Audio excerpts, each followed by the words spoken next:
ជំរាបសួរពុកម៉ែបងប្អូនថ្ងៃនេះនាងខ្ញុំវិលមកសាយថ្មីម្ដងទៀតហើយជាមួយនឹងមុខម្ហូបបែបសុកស្រែបងប្អូនថ្ងៃនេះខ្ញុំមាននាងបងប្អូនខ្ញុំមានមាន់មួយបងប្អូនមាន់ស្រែគឺថិតល្អបងប្អូននឹងក៏បឹបនេះ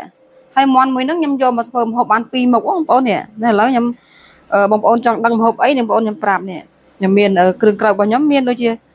នេះឆៃពៅមានដែរបងប្អូនឆៃពៅប្រៃខ្ញុំមានឆៃពៅប្រៃបងប្អូននឹងសាច់មាន់ហើយនឹងនេះបន្លែដែលខ្ញុំមានទៀតគឺមាននេះតឡាចហើយការ៉ុតតិចមកហើយនេះហើយប៊ីយឺហឺហើយខ្ញីដើមខ្ទឹមបងប្អូនប៉ះចិត្តដឹងថាធ្វើម្ហូបអីនេះតែខ្ញុំបានពីមុខមាន់មួយហ្នឹងណាខ្ញុំមកធ្វើម្ហូបឆាខ្ញីសាច់មាន់និងស្ងោរតឡាចយើងយកឆ្អឹងហើយនឹងជើងហ្នឹងយើងយកមកស្ងោរតឡាចមកគឺយើងញ៉ាំបានទាំងអស់បងប្អូននេះឥឡូវខ្ញុំមកដាំទឹកឲ្យស្ងោរឆៃពៅយើងសិនបងប្អូនដើម្បីឲ្យវាផុយហើយវាចេញជាតិប្រៃអស់បងប្អូនឥឡូវមកចិតឆៃពៅសិនឥឡូវខ្ញុំមកចិតឆៃពៅត្រាំទឹកសិនបងប្អូនហើយខ្ញុំត្រាំហើយប៊ីយឺហឺដែរបងប្អូននេះដើម្បីឲ្យវារីកតិចទៅយើងបង់ចូលស្ងោររបស់យើងឲ្យវាឈ្ងុយឲ្យជាតិអញ្ចឹងណាម្ហូបបែបស្រុកស្រែតែរសជាតិឆ្ងាញ់បងប្អូនយើងចេះឆ្នៃចេះលៃទៅគឺថាមាន់មួយបាន2មុខមកយើងហឺនឹងហើយប៊ីនេះខ្ញុំត្រាំទឹកទុកសិនទៅហើយតបមកខ្ញុំចិតឆៃពៅបងប្អូនចង់ហាន់ធំក៏បានតូចក៏បានតែខ្ញុំហាន់នេះចេះបងប្អូនដើម្បីឲ្យវាឆាប់រីកឆាប់ចេញជាតិប្រៃអស់ស្ដើងអញ្ចឹងហើយយើងស្ងោរតឡាចបើអត់ឆៃពៅអត់ឆ្ងាញ់ទេបងប្អូនឆៃពៅហើយប៊ីយឺហឺគឺចោលមិនបានហ្មងយើងដាក់វាម្ដុំខ្ញុំចូលចិត្តហូបដែរណាដាក់វាម្ដុំធំទៅនេះហាន់ស្ដើងប៉ុណ្នេះបានបងប្អូននេះឆៃពៅហ្នឹងយើងញ៉ាំជំនួសបន្លែក៏បានដែរឲ្យក្មេងៗឲ្យតែបានឆៃពៅហូបចឹងនិយាយថាឆ្ងាញ់ណាស់បងប្អូនឆៃពៅមុខនេះអំបសក៏ត្រូវស្ងោរត្រីក៏បានស្ងោរមាន់ក៏បានឆៃពៅខ្ញុំត្រាំរៀងរីកដែរបងប្អូនឥឡូវខ្ញុំស្រង់ដាក់ចូលក្នុងទឹកស្ងោរខ្ញុំដាំពុះដែរនេះយើងបង់ចូលមុនសាច់ក៏បានដែរបងប្អូនដើម្បីឲ្យវាចាញ់ជាតិប្រៃអស់ខ្ញុំលាងវា2 3ទឹកដែរដាក់ចូលចឹងមកដាក់ចូលទាំងអស់បងប្អូននេះអូមើលនេះ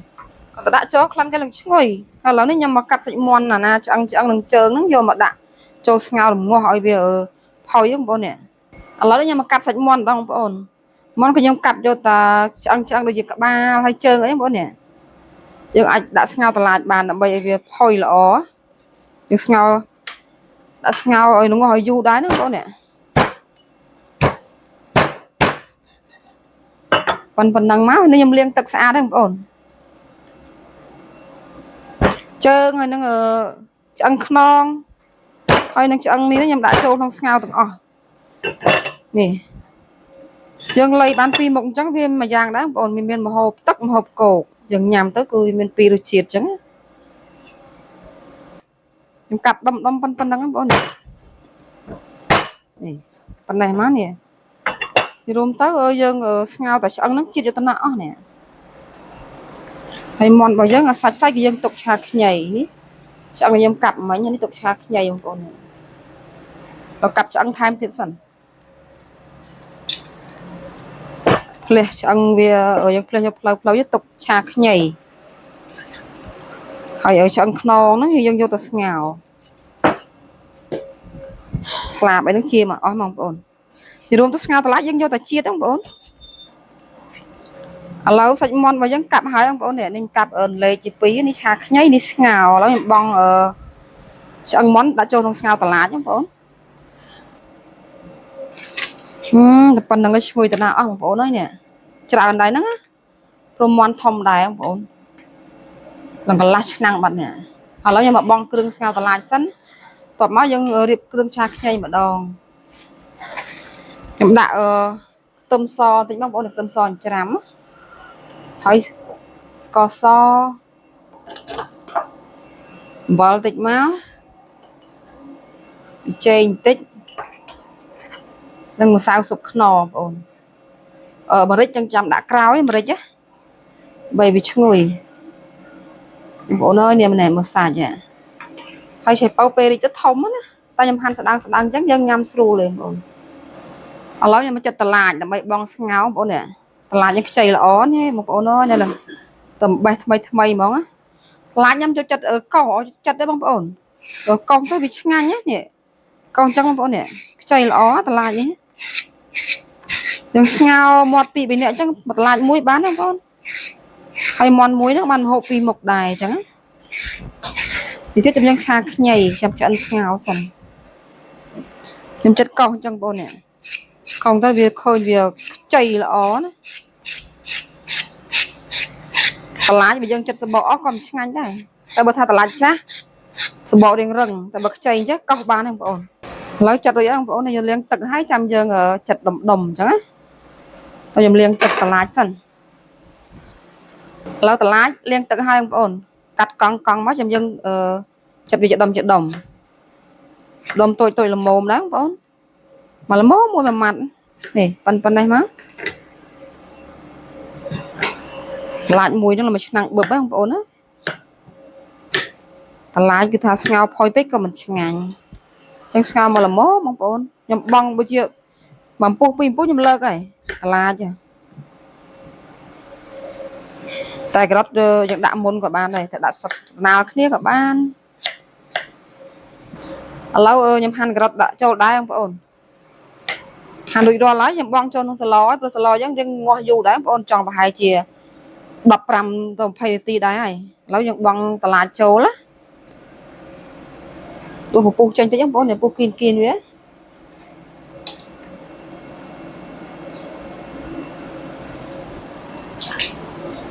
មកឡើយមកបង់តឡាចចូលបងប្អូនដាក់តឡាចចូលទាំងអស់មក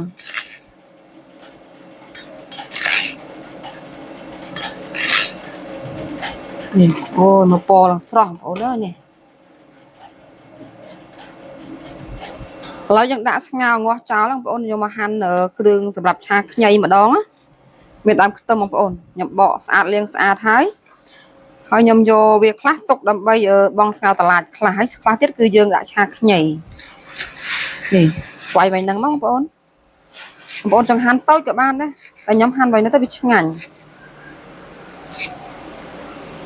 ទីយើងអាចបងស្ងោរតឡាចក៏បានឆាខ្ញីក៏បានឥឡូវយើងចាំពេលស្ងោរតឡាចឆ្អិនយើងបងចូលខ្លះយើងចាប់ទុកមួយឡែកសិនមកបងប្អូនចាំពេលស្ងោរតឡាចយើងឆ្អិនល្អយើងបងចូលហើយយើងចាប់ដើមឆាខ្ញីម្ដងហើយឆាខ្ញីនេះខ្ញុំខ្ទឹមមានខ្ទឹមសច្រាំរៀងច្រើនដែរបងប្អូននេះខ្ញុំដាក់រៀងច្រើនដែរដាក់ខ្ទឹមសច្រើនរៀងឆ្ងាញ់ដែរណាបងប្អូនឆាខ្ញីវាឈ្ងុយហើយយើងមកបើកមើលស្លចឹងសិនបងប្អូនពុះនៅហើយផុយនៅចឹងណាឥឡូវស្ងោរយើងមកទៅឆ្អិនល្មមបងប្អូននេះអូពុះល្អខ្ញុំមកបងភ្លក់មកសិនបងប្អូនរសជាតិមកល្មមចេញពីឆៃប៉ៅមកល្មមហើយខ្ញុំដាក់ម្រេចបងចូលបន្តិចបងប្អូនពេលដាក់ក្រោយចឹងវាឈ្ងុយនេះ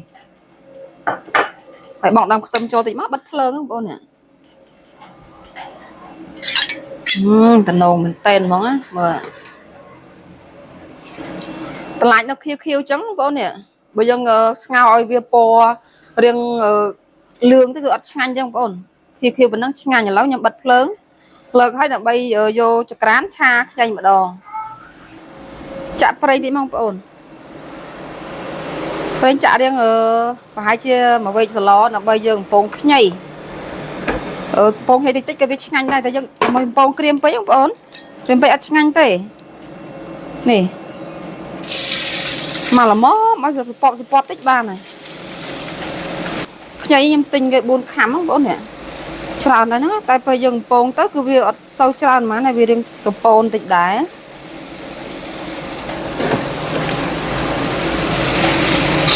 នេះឆាវាដូចជាប្រហែលជាស្រកអស់ប្រហែលចិត្តពាក់កណ្ដាលចាំយើងបិទភ្លើងចាំឆាសាច់ហើយខ្ញីពេលខ្លះបងប្អូនចង់ហាលវាក៏បានហាលយកមកឆាគឺឆ្ងាញ់មួយយ៉ាងដែរតែខ្ញុំអត់មានពេលគឺខ្ញុំធ្វើចេះឯងខ្ញីខ្ញុំប្រហែលជា5នាទីទេគឺខ្ញុំចាប់ដើមស្រង់ហើយបងប្អូនវាចាប់ដើមសពតិចហ្នឹងណាតែបងប្អូនខ្លះក៏ចូលចិត្តហូបថាស្រស់អញ្ចឹងហ្មងគាត់បងចូលស្រស់ហ្មងតែសម្រាប់ខ្ញុំគឺរៀងហឹលអញ្ចឹងយើងត្រឡប់ខ្លាញ់តិចទៅដើម្បីឲ្យវាទន់ទៅវាសហឹលណាពេញជាតិហឹលអស់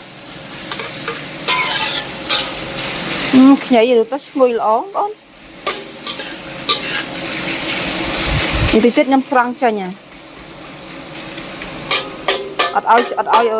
វិតពេកទេស្វិតពេកលេងឆ្ងាញ់ហើយ ទុកប្រហែលជា3នាទីទៀតគឺខ្ញុំស្រង់ចេញខ្ញីរបស់យើងមកល្មមបងប្អូននេះខ្ញុំយកប៉ុណ្ណឹងណានេះប៉ុណ្ណេះមកបើយើងរុញវីតាគីនដើម្បីអស់ប្រេងមកយើងស្រង់ចេញដើម្បីឆាសាច់មាន់ម្ដង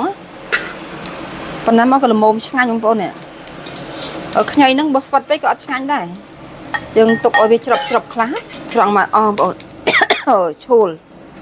ឈួលខ្ញីប្រេងនេះគឺយើងដាក់ថែមបន្តិចមកដើម្បីឲ្យ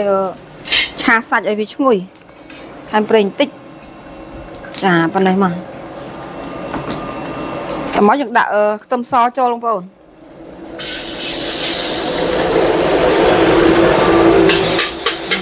ឆាវាត្រឡប់វាឲ្យវាឈ្ងុយតិចមកចាំយើងដាក់គ្រឿងចូលបងប្អូននេះឡើយចាប់ដើមដាក់គ្រឿងចូលខ្ទឹមយើងក្រហមហើយនេះបងប្អូននេះមកក្រហមមកប៉ុណ្ណឹងមកដើម្បីដាក់គ្រឿងចូលទៀតគឺវាមកល្មមដល់ពេលយើងដាក់ឲ្យក្រហមពេកគឺវាខ្លោចខ្ញុំប្រើស្ករក្រហមបន្តិចស្ករសបន្តិចហើយនឹងប៊ីចេងបន្តិចមកហើយម្សៅស៊ុបខ្នុរយើងកូរវាឲ្យវាឡើងជើងក្រងបងប្អូនឈ្ងុយដល់ហើយបងប្អូននេះបងប្អូនឃើញអត់ខ្ទឹមដល់ពេលយើងដាក់មកប៉ុណ្ណឹងគឺវាដល់ពេលយើងវាយគ្រឿងចូលទៅគឺវាមកល្មមតែបើយើងដាក់ក្រហមពេកវាយគ្រឿងចូលទៅខ្លោចហ្មងឥឡូវគ្រឿងយើងឡើងជើងក្រងល្អហើយខ្ញុំចាក់ទឹកត្រីចូលបងប្អូនទឹកត្រីចូលតិចមកហើយទឹកស៊ីអ៊ីវតិចដែរដើម្បីឲ្យឈ្ងុយល្អហើយបើកភ្លើងឲ្យខ្លាំងវិញមកបងប្អូននេះឈ្ងុយដល់ហើយនេះបងប្អូនឡើយចាក់សាច់មាន់ចូលហើយដាក់សាច់មាន់ចូលទាំងអស់មកបងប្អូនខ្ញុំដាក់ទាំងអស់ចឹងបណ្ដោយទៅខ្ញុំត្រឡប់វាបងប្អូននេះអូយឈ្ងុយមែនទេបងប្អូនខ្លះក៏ចូលចិត្តអំពងសាច់មាន់តែខ្ញុំពេលអំពងទៅវារៀងខ្សោះខ្ញុំចូលចិត្តលីងវានៅពេលដែលយើងបាយគ្រឿងចេះល្អជាងទៅវាចេញទឹកចេញអីជាតិនឹងវាពួតមកល្មមនេះឥឡូវយើងកូរប៉ុណ្ណេះបានហើយឲ្យវាចេញទឹកប្រៃមកចាំនៅស្ងួតទឹកប្រៃយើងថែមដាក់ខ្ញីដាក់អីចូលទុកមកទុំសិនបងប្អូនស្ងួតទឹកប្រៃល្អបងប្អូននេះហើយមើលគ្រឿងឡើងក្រហមមួយសាច់មាន់ហ្នឹងនេះឥឡូវខ្ញុំមកថែមប្រេងខ្យងបន្តិចថាខ្ញីដាក់ប្រេងខ្យងតិចដែរឆ្ងាញ់បងប្អូននេះនេះមកតែខ្ញុំលួចទឹកតិចដែរដើម្បីឲ្យវាគ្រឿងចាប់ជាតិចូលទៅមួយទឹកចូលតិចមកបងប្អូននឹងឈ្ងុយដល់នេះតោះមកខ្ញុំចាក់ខ្ញីចូលងាស់វាមួយផ្លេតទៀតគឺយើងលើកបានបងប្អូននេះឆ្អិនហើយនេះប្រហែលជា5នាទីចេះចិនឆ្អិនបងប្អូននេះចាក់ខ្ញីចូលមកគេយើងលីងមិញហ្នឹងអូយឈ្ងុយណាស់បងប្អូនហើយវាចូលជាតិខ្ញីជាមួយនឹងគ្រឿងមកគឺយើងដាក់ក្តាមខ្ទឹមចូលគឺលើកបានបងប្អូនអូយឈ្ងុយមែនទេបងប្អូននេះអូយខ្លាំងហ្មង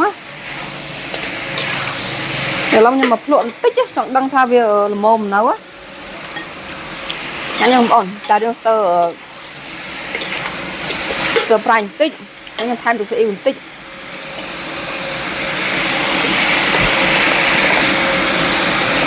ចេញមកក្លិនមកឈ្ងុយល្អមែនទែន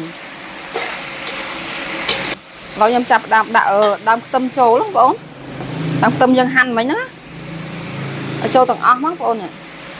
អូក្លិនឈ្ងុយមែនទែននេះយើងត្រឡប់វាមកត្រឡប់ពីត្រឡប់ទៅយើងដាក់ថែមទៀតពីវាឆាខ្ញីមាន់មួយទៅធ្វើបានម្ហូបពីរមុខហើយច្រើនទៀតបងប្អូននេះល្មមបងប្អូននេះមាត់ខ្ញុំប៉ុណ្ណឹងល្មមតែបងប្អូនចូលចិត្តប្រៃផ្អែមមួយក៏សាបអីតាមចិត្តបងប្អូនណាដាក់គ្រឿងតាមហ្នឹងទៅតែខ្ញុំឆាខ្ញីចិត្តរៀងប្រៃរៀងផ្អែមតិចមកគឺឆ្ងាញ់ព្រោះខ្ញីមានជាតិហឹរតិចនេះឥឡូវឆ្អិនហើយយើងបិទភ្លើងដួសដាក់ចានបងប្អូនឆាឆ្អិនល្មមហើយបងប្អូននេះអូយឈ្ងុយមែនតើឥឡូវដួសដាក់ចានសិនបងប្អូននិយាយថាក្លិនឈ្ងុយល្អដល់ហើយបងប្អូននេះមួយចានបឹបហ្មងនេះ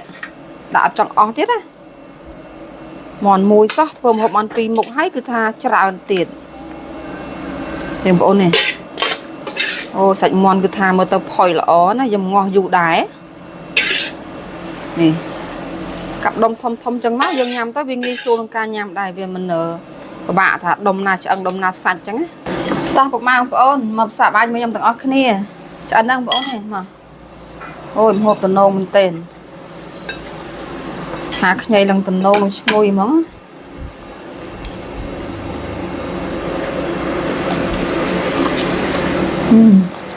ឆ្ងាញ់ហ៎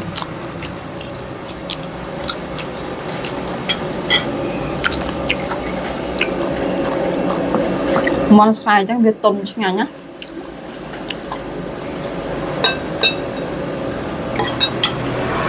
ភក់ស្ងោយហ៎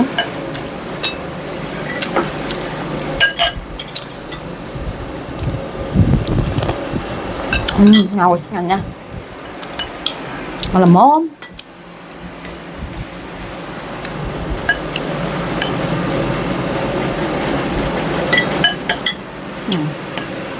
ហើយបើនេះ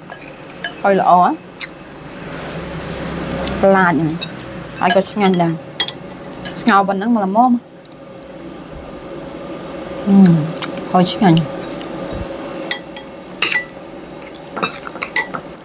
ជាចុងក្រោយនេះខ្ញុំក៏សូមអរគុណពុកម៉ែបងប្អូនដែលបានទស្សនាវីដេអូនៃការធ្វើម្ហូបរបស់ខ្ញុំបងប្អូនពេញចិត្តនៃការធ្វើម្ហូបរបស់ខ្ញុំបងប្អូនកុំភ្លេចជួយ Subscribe Channel របស់ខ្ញុំម្នាក់មួយផងបងប្អូនអរគុណច្រើនបងប្អូនជម្រាបលា